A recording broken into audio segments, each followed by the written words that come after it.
తల లోపల గడ్డలు అంటాం. ఓకే. సో అవి 2 రకాలు ఉంటది. ఒకటేమో బినైన్ ట్యూమర్స్, ఒకటేమో malignant tumours. So benign tumours అంటే చిన్న గడ్డల టైప్ ఉండేది, చాలా కాలం ఉంటుంది, చాలా స్లోగా పెరుగుతూ ఉంటుంది. సో మాలిగ్నెంట్ అంటే చాలా ఫాస్ట్గా పెరిగి సిమ్టమ్స్ చాలా ర్యాపిడ్గా వచ్చి తర్వాత కాంప్లికేషన్స్ అనేవి కూడా చాలా ఫాస్ట్గా వస్తుంటాయి. సో బ్రెయిన్ ట్యూమర్స్ రావడానికి కారణాలు కొన్ని జెనెటిక్ కారణాలు ఉంటాయి, కొన్ని ఎన్విరాన్మెంటల్ ఫ్యాక్టర్స్ ఉంటాయి, తర్వాత కొన్నిసార్లు మనం ఏమి ఐడెంటిఫై చేయలేము, అంటే ఇడియోపతిక్ కారణాలు అంటాం. సో బ్రెయిన్ ట్యూమర్స్ వల్ల మనకు సిమ్టమ్స్ ఎలా ఉంటాయి, సో మనకు ప్రతి పార్ట్ బాడీలకు కూడా సిగ్నల్స్ త్రూ బ్రెయిన్ నుంచే వస్తుంది. ఏ ఏరియాలో ట్యూమర్ వచ్చిందనుకోండి ఆ రకమైన సిమ్టమ్స్ మనకు ఉంటాయి. సో ప్రధానంగా బ్రెయిన్ ట్యూమర్ వల్ల వచ్చే సిమ్టమ్స్ తలనొప్పి వస్తుంటుంది. ఓకే. సో తలనొప్పితో పాటు కొంచెం మందికి ఫిట్స్ వస్తుంటుంది, ఎందుకంటే బ్రెయిన్ ట్యూమర్ ఉన్నప్పుడు లోకల్ నర్వ్స్ యాక్టివేషన్ వల్ల మనకు ఫిట్స్ వచ్చే ఛాన్సెస్ ఉంటుంది.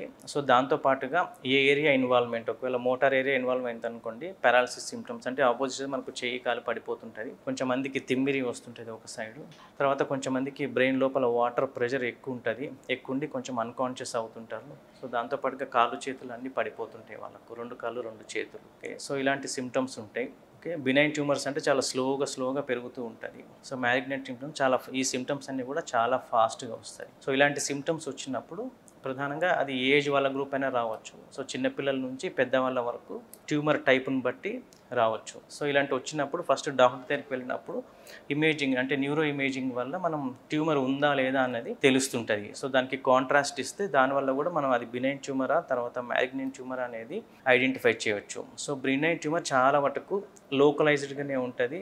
సో కొన్ని సిమ్టమ్స్ మాత్రమే ఉంటుంది. దానికి ట్యూమర్ సైజుని బట్టి సర్జరీ చేయాలా వద్దా అనేది అని డిసైడ్ చేయొచ్చు. కొన్ని మెడికేషన్స్ వల్ల కంట్రోల్లో ఉంటుంది, కొన్ని సైజుని బట్టి సర్జరీ వరకు కూడా వెళ్ళే ఛాన్సెస్ ఉంటుంది. సో మాలిగ్నెంట్ ట్యూమర్స్ అది దాని సైజుని బట్టి దాంతోపాటుగా టైప్ ఆఫ్ ట్యూమర్ని బట్టి ఉంటుంది. ఎందుకంటే 4 గ్రేడ్స్ ఉంటాయి ట్యూమర్ సైజులో.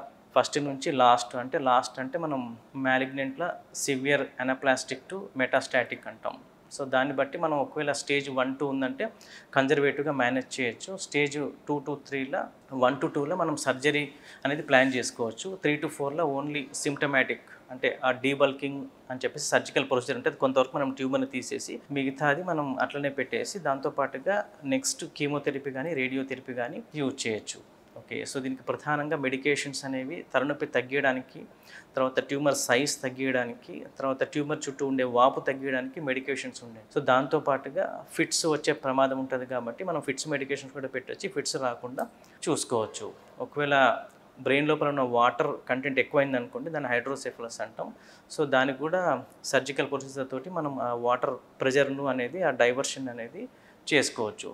ఓకే. సో ట్యూమర్ సైజును టైపును బట్టి మెడికల్ ఆర్ సర్జికల్ తోటి మనం ట్యూమర్ని అనేది ఐడెంటిఫై చేసుకొని దాన్ని ట్రీట్ చేయాలి. ట్యూమర్ సైజుని బట్టి వాళ్ళ లైఫ్ స్పాన్ అనేది డిసైడ్ అవుతుంది. అది బినైన్ ట్యూమర్ అనుకోండి సో మంచి ప్రోగ్నోసిస్ ఉంటుంది. మాలిగ్నెంట్ ట్యూమర్లో స్టేజ్ 3-4 అనుకోండి మోర్టాలిటీ హై ఉంటుంది, అంటే ఎంత చేసినా కూడా పేషెంట్ లైఫ్ స్పాన్ అనేది తగ్గిపోతుంటుంది.